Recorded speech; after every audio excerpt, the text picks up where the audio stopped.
The lost wallet. I stumbled on a wallet someone had lost in the street. Wanting to find the owner, I opened it, but it only contained $3 and an old crumpled envelope. I opened the letter and saw a return address and date line, 1924. It had been written 60 years ago. It was signed Hannah. I called information. Maybe there was a phone listing for the address. The operator hesitantly told me there was a number, but the best she could do was call it and see if they wanted to be connected. I learned that Hannah was now living in a nursing home, and was given the number. It seemed silly, wanting to contact someone over a letter written 60 years ago, but I felt impelled.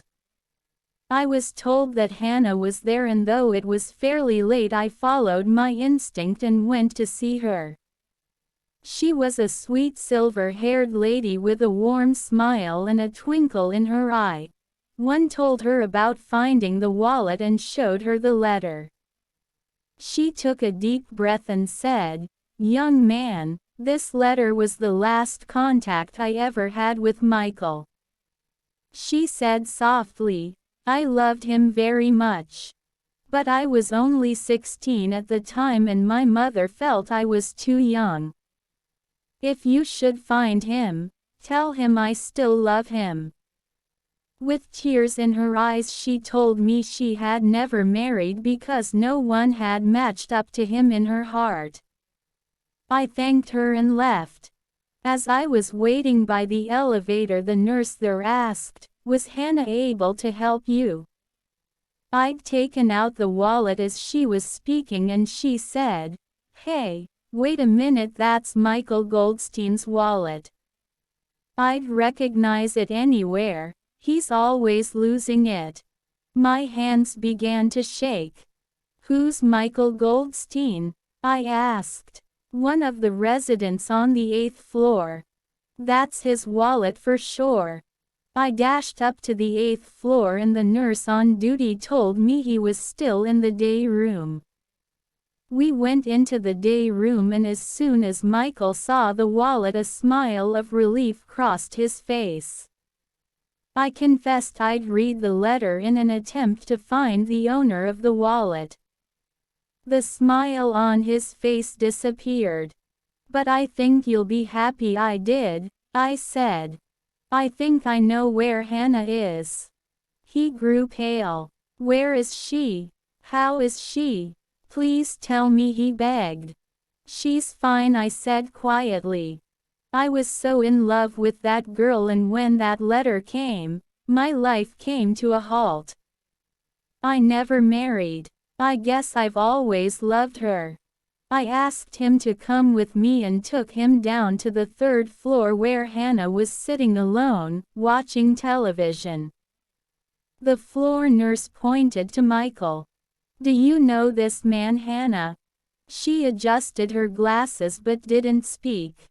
Michael whispered, "Hannah, it's me, Michael. Do you remember me?" She gasped. "Michael. Michael. I don't believe it. It's you. My Michael." They walked towards one another and embraced. The nurse and I left with tears streaming down our faces. About 3 weeks later I got a call from the nursing home. "Can you break away on Sunday to attend a wedding? Michael and Hannah are going to tie the knot." It was a beautiful wedding with all the people at the nursing home joining in the celebration. I was the best man. The hospital gave them their own room, and if you ever wanted to see a 76-year-old bride and a 79-year-old groom acting like two teenagers, you had to see this couple. A perfect ending for a love affair that had lasted nearly 60 years. The Lamb and the Wolf. Once there was a naughty lamb. His mother always loved her child so much that she worried about the safety of the child. His mother always warned him, "Be careful. You must not go into the forest.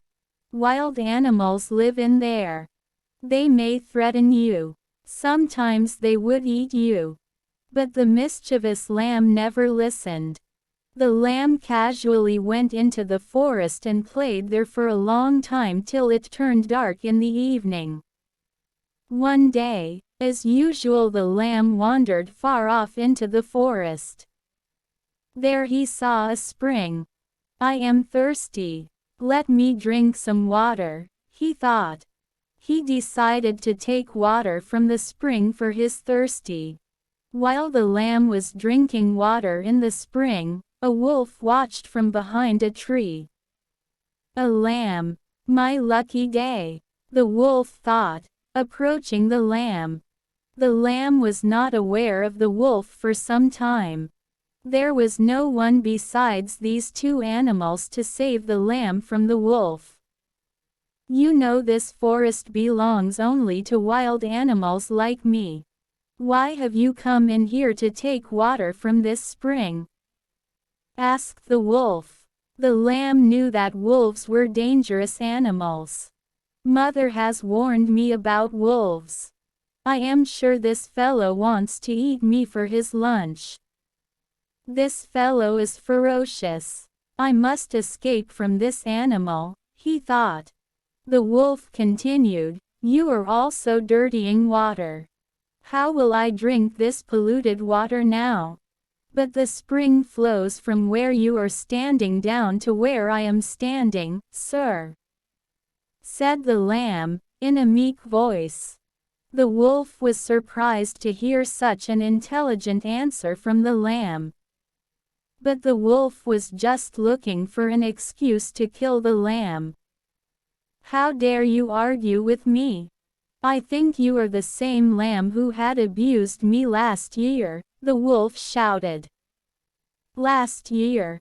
Brr, sir. I was not even born then. The lamb squeaked.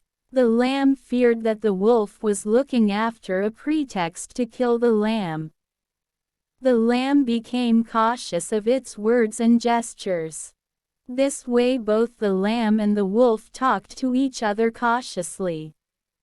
The lamb heard some woodcutters. They were coming the way in which the lamb and the wolf were standing. If I can keep talking to this wolf for a little while longer, the woodcutters will be here. They will chase him away, thought the clever lamb. So, he said, Mr. Wolf, you are right. I have dirtied the water. But I did not mean to upset you. This way the lamb kept on talking for few more minutes. As the lamb spoke, the woodcutters arrived. They saw both the lamb and the wolf. They caught the wolf and beat him before letting him go. The lamb was relieved to be safe. He ran back to his mother. He told her his mother what had happened in the forest with the wolf and the woodcutter. And then he promised his mother never to wander into the forest again. The Judge Monkey. Once upon a time, two cats were passing through a street. Suddenly they spotted a loaf of bread lying beneath a tree. Both pounced upon it and caught the loaf at the same time. It is mine. I saw it first, claimed one cat. While the other said, I pounced upon it first and so it belongs to me. After having fought for a while, one cat said, Let us divide it into two and take one piece each. Indeed, a good idea, said the other cat.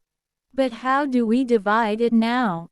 A monkey sitting on the branch of the tree had watched all that happened between the two cats. That loaf of bread looks good. I could do with it myself, he thought. Slowly he came down from the tree and walked up to the confused cats. Yes, my dear friends. Can I help you? Asked the monkey. The cats told the monkey what the problem was and said, Why do not you be the judge between us? When the monkey nodded, the cats said, "Please divide this loaf for us." The clever monkey smilingly broke the bread into 2 pieces. But one piece was a little bigger than the other. "Oh no, I will take a little bite of this bigger piece to make both equal," said the monkey, slyly. He took a bite from the bigger piece. But he had taken a big bite. Uh-oh, now it has become smaller than the other piece. "I will just have to take a little bite from this piece now," said the clever monkey. The judge monkey took another bite. The 2 cats sat in front of the monkey, seeing the loaf of bread they had found getting smaller and smaller. When the whole loaf was eaten by the monkey said, "I am sorry. I was really difficult to divide that loaf. I must be going now." And the monkey jumped onto the tree and was gone. If only we had not quarreled among ourselves, we would have remained united and we need not have to go to the monkey and to become hungry now, said the 2 cats. The Iron Box. Mohan Das was the son of a rich businessman. When his father died, Mohan Das was left with an iron box with valuables in it. One day, Mohan Das had to go to the city on some work. So, he took the iron box and handed it over to his moneylender friend. His name was Ramasewak. "Please keep this box. My father gave it to me. I will return from city after few days and collect it from you," said Mohan Das to Ramasewak. "You do not have to worry. I will keep this box safely," said Ramasewak. Mohan Das started off his journey happily. He knew that his valuable iron box was safe with Ramasewak. A few days later he returned. He went to his friend Ramasewak and asked for the iron box. Ramasewak pretended to look a little surprised. "Oh, the iron box. The rats ate it up. I just could not stop them," he said. Mohan Das realized that his friend had become greedy and dishonest. Ramasewak was trying to cheat him. Being an intelligent man, he kept quiet. "I must figure out a way to get my iron box back from Ramasewak," thought Mohan Das. Next day, Mohan Das went to Ramasewak and said, "Friend, can you send your son with me? I need someone to look after my property." Ramasewak thought for a while. He brooded. "Mohan Das seems to be a fool. Maybe he will reward my son for looking after his property," thought Ramasewak. Then, immediately he agreed and sent his son with Mohan Das. Next morning, Mohan Das came running to Ramasewak and said, "Dear friend, a terrible thing has happened. A hawk has carried your son away." Ramasewak was furious and demanded, "How can a hawk carry off my son?" "In the same way as the rats can eat up the iron box," answered Mohan Das. "I am sorry, my friend. I realize my mistake," Ramasewak said with a bit of concern in his voice.